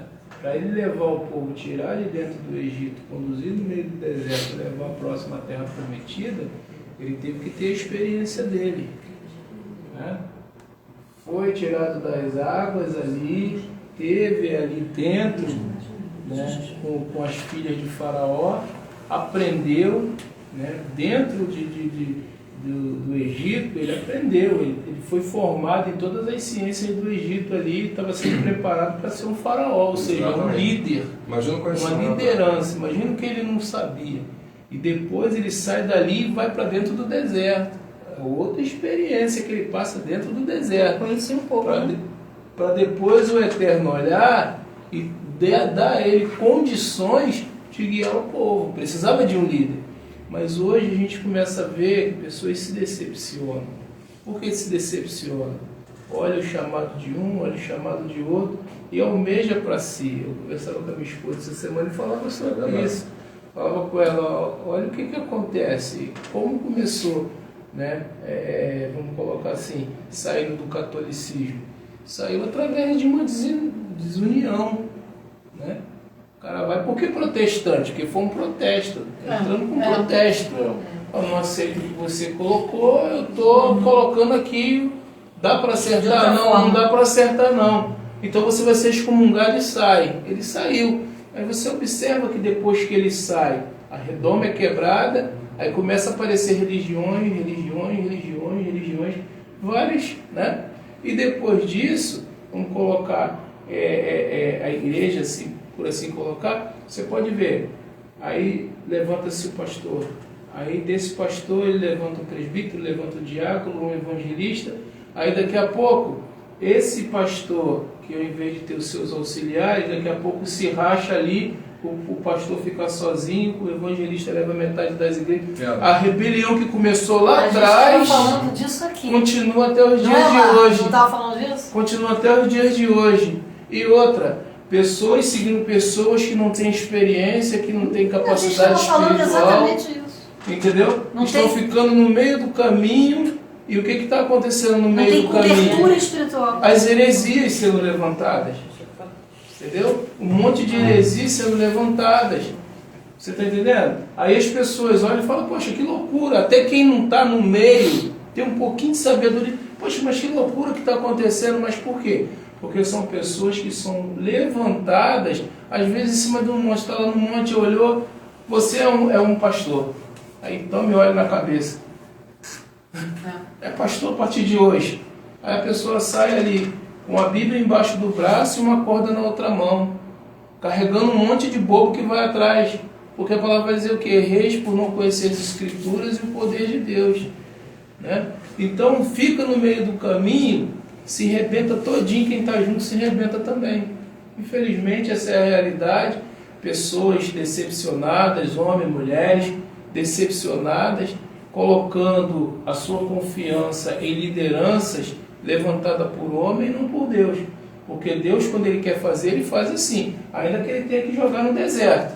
Ele vai jogar. Porque é no deserto que nós somos moldados. É dentro da caverna que a lágrima cai. E às vezes a gente olha para dentro de nós, como foi o caso de Elias, pede até a morte. Poxa, eu não estou aguentando passar por isso. E o Senhor está falando, não, eu só estou moldando. Eu só estou moldando para quando você estiver na posição que eu quero, você assumir a responsabilidade que eu tenho para você. Você entendeu? E dói mesmo, irmão. O chamado de Deus dói. Só que, infelizmente, as pessoas botam a mão aonde que não é para botar, sem estar capacitado para isso. Deus primeiro Ele chama, escolhe, chama, capacita e depois envia.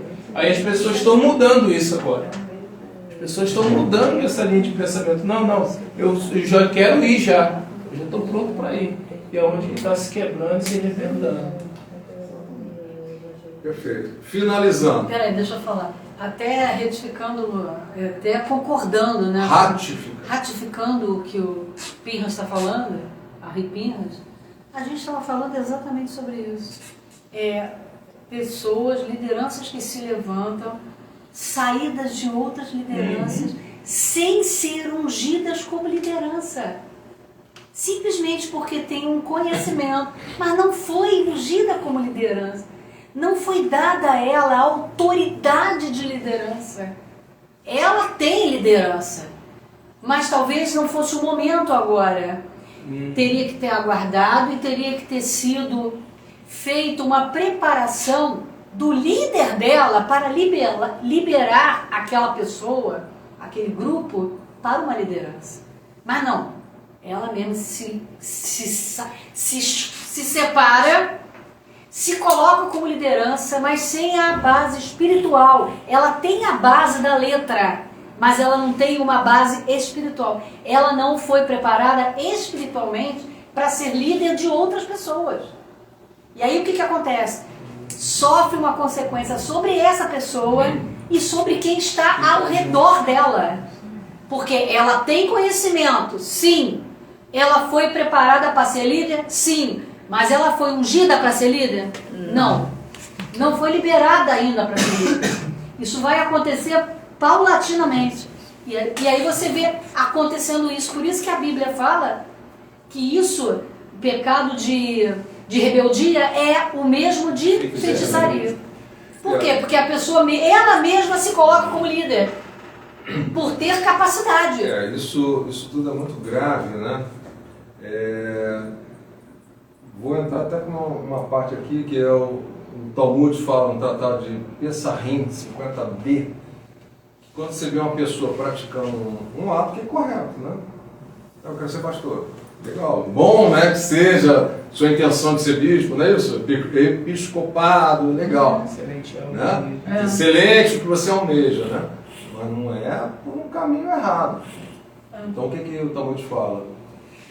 Se a pessoa estiver praticando um ato correto, de forma errada, ou até por um motivo errado, você não deve impedir dessa pessoa fazer esse ato. Porque esse ato vai ter no futuro, se essa pessoa for bem conduzida, algo bom. Você não pode chegar ou impedir ou abandonar. Né? Você tem que entender que aquela pessoa veja qual é o verdadeiro propósito, qual é o caminho certo de fazer. Não é abandonar. Isso, dentro do conselho, um grupo que não faz parte do conselho ainda, né? Não vou falar, saíram de um local, de um ambiente em rebelião. Saíram no modo errado. Abriram uma outra vez na rebelião. Esse grupo, né, colocou uma pessoa como o líder, como eu falei, não é o grupo que vai colocar como líder. Mas o que acontece? Qual era o motivo? Tiveram vários, mas depois o motivo deles era viver o judaísmo messiânico, viver a Torá. Eles estavam fazendo de modo errado, buscando algo certo. Alguns roxinhos do conselho, que aí tem que ser pessoa que está totalmente neutra, como a gente falou de neutralidade, começou a ajudar e orientar. E um rabino do conselho também começou a orientar esse pessoal, trouxe esse líder e falou assim, não é assim que você é rush, não. Vai passar por um processo, um aprendizado, que nós vamos ensinar. Fez assim errado de rush. Então, o que eu estou falando é o seguinte, mesmo, né, quem estava envolvido falou assim, pô, isso está tudo errado. Fecha essa porta aí, manda todo mundo para casa. Não, está tudo errado. Mas qual era a intenção deles? Mas essa intenção era boa, nem todas vão ser boas. A intenção, como eles saíram, foi tudo errado, como foi feito, foi tudo errado. Mas depois eles estavam querendo viver o judaísmo eles estavam querendo se aprofundar. E se juntaram. Eles não foram procurar outras sinagogas, outras Beitim, né? Eles fizeram o grupo deles, que foi um grupo que saiu. Estava tudo errado. Mas precisou de alguém com essa visão que o Talmud fala para ele. Não destrói eles. Coloca eles na visão correta. E trabalha eles. Isso é muito sério. É muito sério. Eu não fiz parte desse grupo não, tá? Que ajudei eles, só estou citando. Mas tem um grupo de pessoas que falou assim, não, vamos ajudar esses caras. Eles não fazem ainda parte do conselho. Vamos fazer, tá? Mas é difícil. Quem está de fora fala assim, pô, tá tudo errado. Mas quem tem uma visão diferente fala assim, não pode. Mas foi necessário um tempo para que se percebesse... Passaram-se anos. Que a intenção do coração era boa. Passou A intenção humana, ela não foi boa. O erro que eles fizeram... Não foi boa. Foi grave. Que ainda não está apagado. A gente sabe, por livre-arbítrio que a gente falou. Tem consequências aí. Não é tudo assim, agora paz, amor, tá? Não. Assim ou assim, né? Assim. Assim.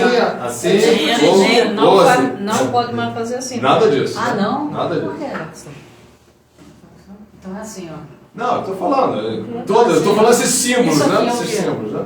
Também pode ser. É tudo assim. Não é falar o que é. Porque eu tô falando o seguinte, não é tá de boa. Não tá de boa. Não, Tem a não tá. consequência. Entendeu? Tem uma consequência. Tudo tem, Mauro. Tudo tem consequência. No mundo espiritual, tudo tem uma consequência. Né? Você vê que tem pessoas, a Helena sabe disso, tem pessoas que fazem coisas para segurar alguém, por exemplo.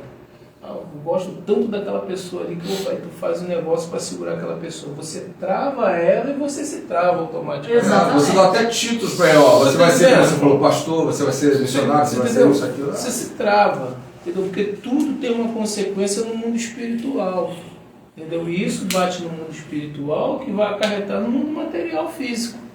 Isso é As fácil. pessoas pensam que cargo é um título tal, mas esquece o peso que é o cargo.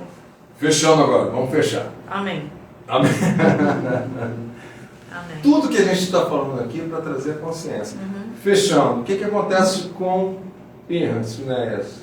Hashem fala assim, olha, pelo ato corajoso que você teve, você e a tua descendência toda está garantido como sacerdócio na minha casa. E é interessante também que antes disso Hashem vai trazendo a origem dele de Arão. Por quê? Estava sendo levantado contra ele, por isso que eu já tinha separado essa questão do Talmud aqui. Estava sendo levantado contra ele, dizendo, ele praticou isso por motivos errados. Ele praticou isso porque ele tinha ódio no coração, ele era idólatra, também mexer com ele. Porque ele é neto por parte de mãe de Idro, de Jetro. Jetro foi um dos maiores sacerdotes do outro lado. Ele se converteu a Hashem, ele se converteu a Hashem. Mas antes, ele era, dizem que todos os deuses que existiam, ele trabalhou para todos os deuses. O negócio do Jetro não era fácil. O negócio era de estreito. Mas ele se converteu. Mas queriam jogar isso na cara dele. Ele fez, mas não importa o que está sendo falado assim, mesmo que ele estivesse com intenções erradas, ele fez o certo. Mas a gente sabe que ele não fez intenção errada, ele fez por intenções certas. Ele quis preservar o povo de Israel e preservar também Moshe, que estava tendo uma afronta contra Moshe, contra a liderança. Ele não admitiu que a liderança dele tivesse sido afrontada. Ele se colocou na linha de frente, como um bom soldado, que se coloca na linha de frente e fala assim, bate nele não, bate em mim, porque nele não. Está entendendo o que ele fez? Ele se colocou na linha de frente. Ele foi e fez para preservar o povo, que ele estava dizendo que estava errado, aquela maldição das mortes, né? 25 mil? 24 e pouco. Estavam acontecendo aquelas mortes todas, ele para preservar o povo e preservar Moshe. Ele se colocou na linha de frente. E foi garantido pelo ato corajoso dele. Então, para encerrar, como eu estava falando, Colossenses 2, 9, 14, porque nele habita corporalmente toda a plenitude da perfeição, e estáis perfeitos nele, que é a cabeça de todo principado e potestade. Então, em Yeshua HaMashiach habita toda a plenitude da perfeição. Toda a Torá está nele. Toda a Torá está nele. E estáis perfeitos nele. Oi, fala. Uma perguntinha, porque aqui na minha versão, eu acho que é assim, meio que isso aqui leva a outros pensamentos. Assim, porque nele habita corporalmente toda a plenitude da divindade. Aí é a tradução, né? A correta é essa aí. Sim, não existe divindade só na Você pode até falar que em Yeshua habita a completude da divindade. Ele é representante de Hashem. Eu sempre coloco um exemplo muito bom, né? Que é Yehosef, né? José do Egito. Quando ele chega a ser vice-rei, o vice-faraó, ele tinha todo o poder, a plenitude do faraó estava nele. Ele é o primeiro-ministro lá, era o vice-rei. Toda a autoridade, a plenitude do faraó estava nele. A vida e morte do Egito estava na mão dele, estava no faraó e com ele. Mas ele era o faraó? Não. Ele era representante do faraó. Eu até brinco, né? O faraó, quando passou, outorgou a ele esses poderes, falou assim, ó, você tem todos esses poderes, você pode fazer o que você quiser. Quem manda no Egito sou eu e você. O que você falar é como se eu tivesse falado. Perfeito? Só que você está vendo aquele trono ali? Só eu sento no trono. Bacana? Está vendo esse cedro aqui? Está vendo essa coroa aqui de poder? Né? Do Alto e Baixo Egito? Essa coroa do Alto e Baixo Egito. Esses cedros que tem na minha mão é aquele trono? Só eu uso e só eu sento naquele trono. Perfeito? Tá ok. Está tudo certo. Entendeu? É essa plenitude, né, que é falada. Então, bom, perfeito? Beceda?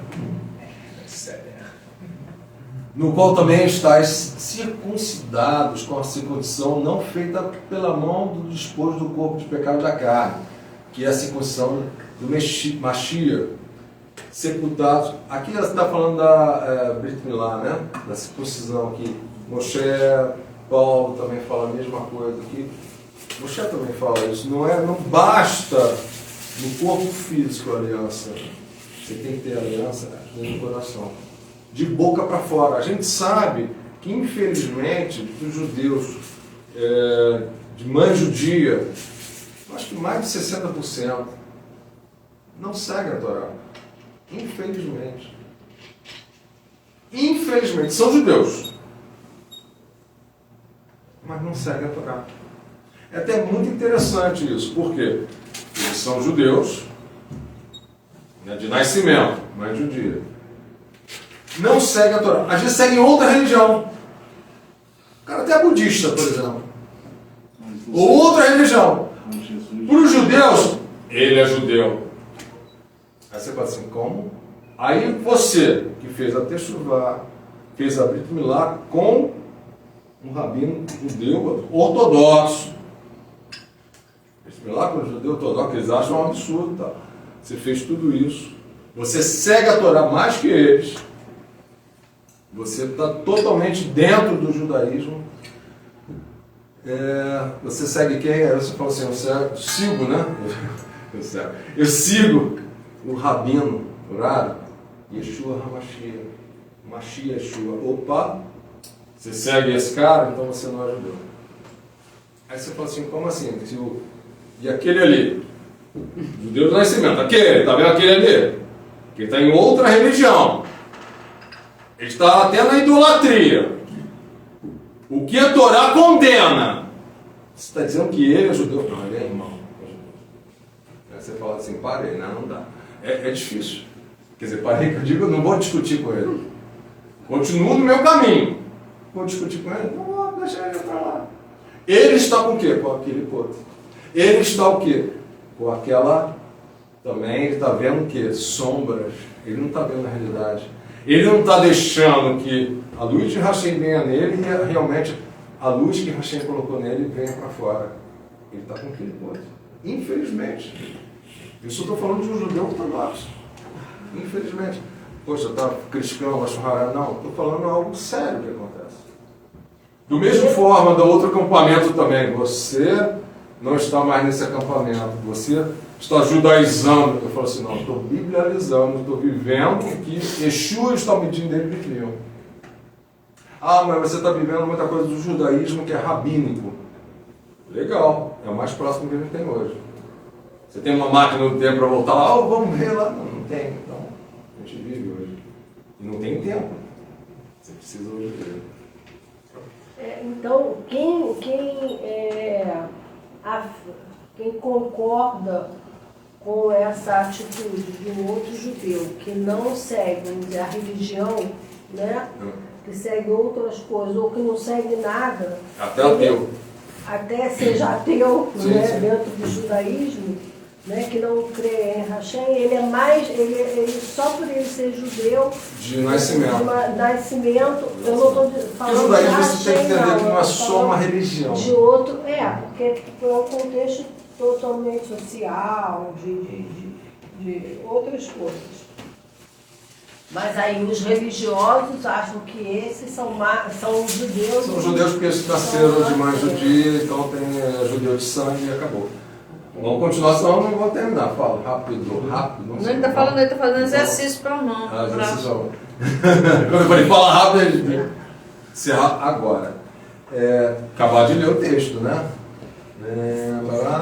Não fez esporte de pecado, que é a circuncisão nesse. Sepultados com ele na Tevilá, que é batismo, e nele também ressuscitaste pela fé no poder do Eterno, que o ressuscitou dentre os mortos, e quando vós estareis mortos nos pecados, na incircuncisão da vossa carne, vos vivificou juntamente com ele, perdoando-te todas as ofensas. Colossenses 2, 9, 14. Tudo isso que a gente falou é a observância da Torá. E hoje, nós estamos discípulos do Rabino Yeshua, nosso Mashiach Yeshua. Não tem como nós não vivermos a Torá, porque ele trouxe o ensinamento certo da Torá, ele é a Torá viva. Então você dizer que não vou seguir a Torá porque Yeshua revogou. Você está negando quem é Yeshua. Toda essa conversa hoje nossa, o Senhor de hoje, foi para dizer, nós temos que saber quem nós somos, controlar os nossos ímpetos, os nossos desejos errados. Para controlar isso, a gente precisa da Torá e precisamos de Yeshua, que é quem nos liga a Hashem. Ele é a Torá viva. Amém? Amém. É isso que o objetivo hoje da Parashá Pinhas foi isso. E fizemos um breve resumo de outros pontos importantes também nessa Parashá. Saber quem nós somos. Amém? Amém. Vamos fazer a oração final aqui. Fazer aqui mesmo. Amém.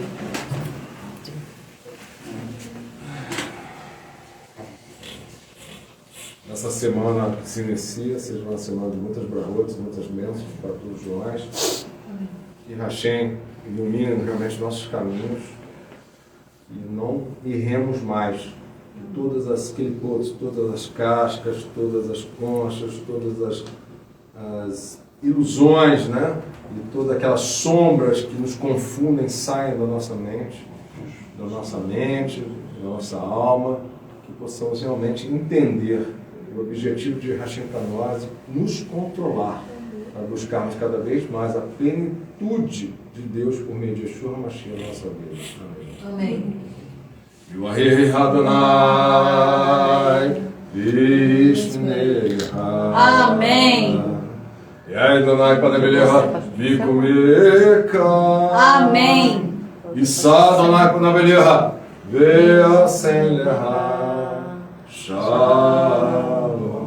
Amém. O Eterno te abençoe, te guarde, faça o Eterno resplandecer o seu rosto sobre ti e tenha misericórdia de ti. O Eterno resplandeça, levante o seu rosto para ti e põe em ti a Shalom. Yeshua HaMashiach, em nome de Yeshua HaMashiach. Amém. Amém. Shabbat, uma semana abençoada para todos.